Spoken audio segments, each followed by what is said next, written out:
दोस्तों, आप तो शायद जानते ही होंगे कि भारत की पौराणिक कथाओं में ऐसे ऐसे हथियारों का जिक्र है जो शायद आज 21वीं सदी में भी हमारे लिए बना पाना मुश्किल हो। लेकिन ये हथियार आज के AK-47 गन या फिर न्यूक्लियर बॉम्ब की तरह नहीं थे जिनका मकसद सिर्फ दवाई फैलाना हो, बल्कि इन सभी हथियारों के पीछे कुछ कहानियां थी। इन सभी का इस्तेमाल धर्म की रक्षा के लिए किया जाता था। आज के इस वीडियो में हम ऐसे ही कुछ हथियारों को देखने की कोशिश करेंगे जो पुराणों के मुताबिक एक दिन धरती को तबाह भी कर सकते हैं। तो बस आप बने रहिएगा हमारे साथ वीडियो के अंत तक। लेकिन वीडियो शुरू होने से पहले अगर आप चैनल पर नए हैं, आपने अभी तक चैनल को सब्सक्राइब नहीं किया है, तो चैनल को सब्सक्राइब करना और बेल आइकॉन दबाना ना भूलें। त्रिशूल। वैसे तो त्रिशूल सबसे ज्यादा लोकप्रिय हथियारों में से एक है जो हमें भगवान शिव या फिर मां शक्ति के हाथ में दिखता है। लेकिन क्या आप जानते हैं कि इस त्रिशूल के 3 अलग अलग शूल संसार में जन्म, मरण और उसके मेंटेनेंस को सिग्निफाई करते हैं। त्रिशूल में इतनी ताकत मानी गई है कि अगर एक बार इससे वार कर दिया जाए तो भगवान शिव के अलावा दुनिया की कोई भी शक्ति इसे रोक नहीं सकती है। माना जाता है कि जब इस ब्रह्मांड के अंत का वक्त नजदीक आएगा तो भगवान शिव खुद इसी त्रिशूल से इस जगत का अंत करेंगे। सुदर्शन चक्र। सुदर्शन चक्र को भी आप कई सारी तस्वीरें और टीवी सीरियल्स में देख चुके होंगे। लेकिन क्या आप ये बात जानते हैं कि सुदर्शन चक्र भगवान विष्णु को खुद भगवान शिव ने दिया था। भगवान शिव ने सुदर्शन चक्र देवों के आर्किटेक्ट माने जाने वाले विश्वकर्मा जी से कहकर बनवाया था, जिन्होंने इसे सूर्य के बचे हुए कणों से मिलकर बनाया था। सुदर्शन चक्र का लगातार घूमना भी दर्शाता है कि दुनिया भर में जितने भी तारे या फिर ग्रह हैं, वे सभी के सभी भगवान विष्णु के ही कंट्रोल में हैं। भगवान विष्णु इस सुदर्शन चक्र को अपने 4 में से एक हाथ में धारण करते हैं और उनके बाकी हाथों में हमें शंख, गदा और पद्म मिलता है। हालांकि सुदर्शन चक्र से जब चाहे पृथ्वी समेत तीनों लोगों का विनाश संभव है, लेकिन इस सुदर्शन चक्र का मुख्य काम संसार में शांति बनाए रखने का है। ब्रह्मास्त्र। ब्रह्मास्त्र भी वो हथियार है जिसके बारे में आपने न जाने कितने ही किस्से सुन रखे होंगे। कहा जाता है कि जब एक बार ब्रह्मास्त्र का इस्तेमाल किया जाता है तो न सिर्फ वो चलाए जाने पर अपने शिकार की मौत का कारण बनता है, बल्कि इसके कारण आसपास भी तबाही मच जाती है। और अगर एक बार किसी जमीन पर ब्रह्मास्त्र का प्रयोग हो जाए तो इसके असर के कारण वो जमीन हमेशा के लिए बंजर हो जाती है, जिस वजह से इसे आज के न्यूक्लियर वेपन से भी कंपेयर किया जाता है। ब्रह्मास्त्र को भगवान ब्रह्मा ने खुद बनाया था और इसे केवल कड़ी साधना से ही पाया जा सकता है। हिंदू परंपरा में ब्रह्मास्त्र का इस्तेमाल विश्वामित्र द्वारा ऋषि वशिष्ठ पर किया गया था।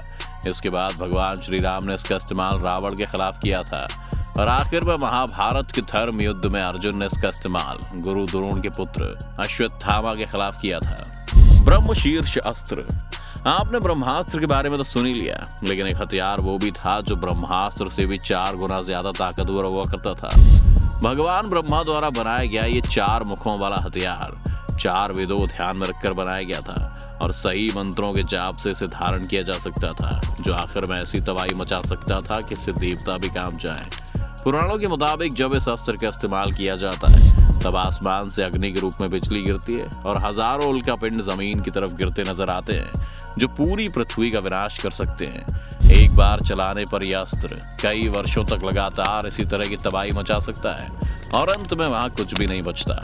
ब्रह्मांड। हमारी लिस्ट में जो अगला हथियार है उसके सामने शायद आपको पिछले सारे हथियार फीके लगने लगे। इसे ब्रह्मांड कहा जाता है। इस हथियार में भगवान ब्रह्मा के 5 मुख शामिल हैं। कहा जाता है कि एक बार भगवान शिव और ब्रह्मा जी के बीच में एक युद्ध हुआ, जिसके बाद भगवान शिव ने ब्रह्मा जी का सिर काट दिया और उसी सिर से ये अस्त्र निकला।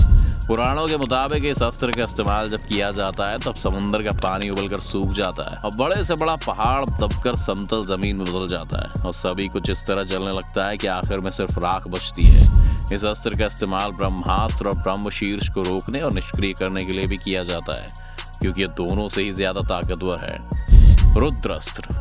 हमारी लिस्ट में अगला अस्त्र है रुद्रास्त्र, जिसे ज्यादातर लोग भगवान शिव की तीसरी आंख के रूप में भी जानते हैं। जैसा कि आप जानते हैं कि भगवान शिव को एक महान योगी माना गया है और इसीलिए भी ये माना जाता है कि उनकी सभी शक्तियां वो इसी तीसरी आंख या रुद्रास्त्र में केंद्रित रखते हैं।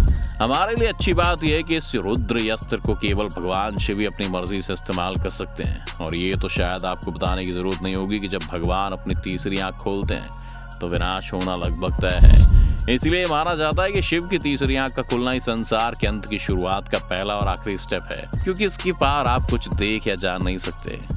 नारायण अस्त्र। हमारी लिस्ट का अगला जो अस्त्र है वो भगवान नारायण का अस्त्र है, जिसे इस्तेमाल करने पर गदा, चक्र और बाण जैसे अलग अलग अस्त्र एक साथ विरोधियों पर हमला करने लगते हैं। कहते हैं नारायण अस्त्र से बचने का सिर्फ एक ही उपाय है कि उसके सामने सरेंडर कर दिया जाए। महाभारत में भी गुरु द्रोण के पुत्र अश्वत्थामा ने इसका इस्तेमाल पांडवों की सेना के खिलाफ किया था, जिसे देखते हुए कृष्ण ने पांडवों को इसके सामने हथियार डालकर झुकने के लिए किया था। एक कहानी ये भी है कि भगवान कृष्ण ने इसका इस्तेमाल भगवान शिव के ऊपर भी किया था, क्योंकि भगवान शिव बाणासुर नाम के एक राक्षस की रक्षा कर रहे थे। कृष्ण ने इस हथियार की मदद से भगवान शिव को सुला दिया था, जिसके बाद वो बाणासुर का वध करने में सफल हुए थे। वज्र भी वो हथियार है जिसके बारे में से ज्यादातर लोग जानते ही होंगे। ये देवताओं के राजा इंद्र के प्रिय हथियारों में से एक है, लेकिन यह हमेशा से इंद्र के पास नहीं था। वज्र की कहानी ये है कि जब एक बार वृत्त नाम के एक राक्षस ने तीनों लोगों में तबाही मचा दी थी, तो देवताओं ने उससे युद्ध करने की ठानी। लेकिन उस राक्षस को यह वरदान मिला हुआ था कि किसी भी धातु से बना हुआ कोई भी हथियार उसे नहीं मार सकता।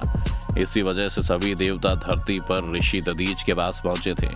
उन्होंने दधीच से इस विषय में मदद मांगी थी, और तब उस महान ऋषि ने अपने शरीर का त्याग करते हुए अपनी हड्डियों से इस हथियार का निर्माण किया था।